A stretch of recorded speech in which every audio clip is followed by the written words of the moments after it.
नमस्कार, मैं डॉक्टर मीनाक्षी आनंद आप सभी का मेरे यूट्यूब चैनल में स्वागत करती हूँ। आशा करती हूँ आप सभी स्वस्थ होंगे। आज मैं महाभारत बाल महाभारत कथा है उसके प्रश्न उत्तर करवाऊंगी और पहले प्रश्न से शुरुआत करते हैं। महाभारत की कथा किसकी देन है? उत्तर है महाभारत की कथा महर्षि पराशर के कीर्तिमान पुत्र वेदव्यास की देन है। दूसरा प्रश्न है, व्यास जी ने महाभारत की कथा सबसे पहले किसे कंठस्थ कराई थी? व्यास जी ने महाभारत की कथा सबसे पहले अपने पुत्र सुखदेव को कंठस्थ कराई थी और बाद में अपने दूसरे शिष्यों को। अब तीसरा प्रश्न है, मानव जाति में महाभारत की कथा का प्रसार किसके द्वारा हुआ? मानव जाति में महाभारत की कथा का प्रसार महर्षि वैशंपायन के द्वारा हुआ। चौथा प्रश्न है, महर्षि वैशंपायन कौन थे? उत्तर है महर्षि वैशंपायन व्यास जी के प्रमुख शिष्य थे। पांचवा प्रश्न है, किसके यज्ञ में सूत जी भी मौजूद थे? उत्तर है महाराजा परीक्षित के पुत्र जन्मेजय के यज्ञ में सूत जी भी मौजूद थे। आगे है छठा प्रश्न, सूत जी के द्वारा बुलाई गई सभा के अध्यक्ष कौन थे? उत्तर है सूत जी के द्वारा बुलाई गई सभा के अध्यक्ष महर्षि शौनक थे। सातवां प्रश्न है, महाराजा शांतनु के बाद किसको हस्तिनापुर की गद्दी मिली? उत्तर महाराजा शांतनु के बाद उनके पुत्र चित्रांगद को हस्तिनापुर की गद्दी मिली। आठवां प्रश्न है, बाद में हस्तिनापुर की गद्दी विचित्रवीर्य को क्यों दी गई? उत्तर चित्रांगद की अकाल मृत्यु के बाद उनके भाई विचित्रवीर्य को हस्तिनापुर की गद्दी दी गई।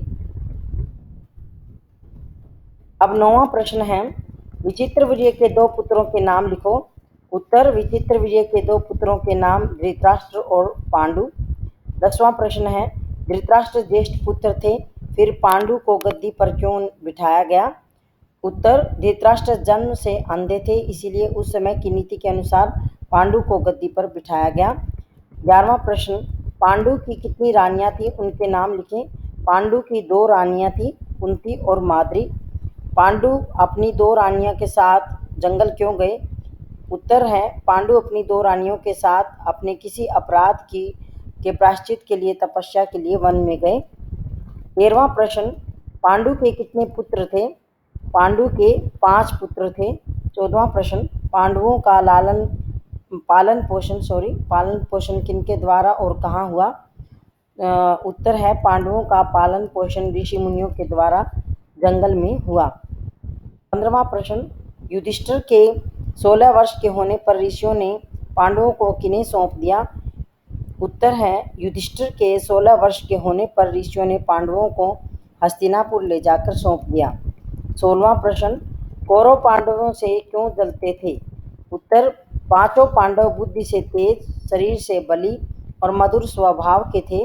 पांडव ये देखा करते थे, यह देखकर कौरव उनसे जलते थे। प्रश्न 17वां, कुरु राज्य का बंटवारा किस प्रकार हुआ? कुरु राज्य के 2 हिस्से किए गए।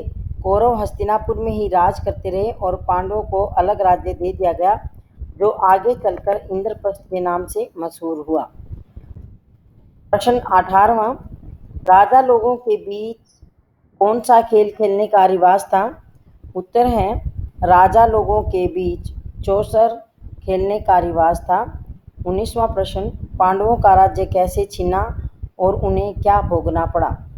उत्तर चौसर के खेल में शकुनी ने युधिष्ठिर को हरा दिया। इसके फलस्वरूप पांडवों का राज्य छिन गया और उनको 13 वर्ष का वनवास भोगना पड़ा। 20वां प्रश्न है, खेल की क्या शर्त थी?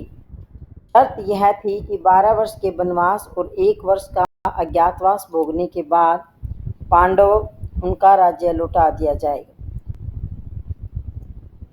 21वां प्रश्न है, कौरव और पांडवों में युद्ध का क्या कारण था?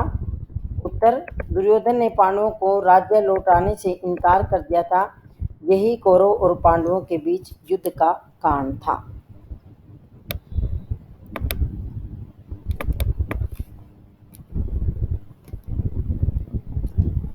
बस अब यहीं पर ही प्रश्न समाप्त करती हूँ और आगे जो है अगली वीडियो में आप आगे के प्रश्न देखना। मेरे चैनल को लाइक करना, सब्सक्राइब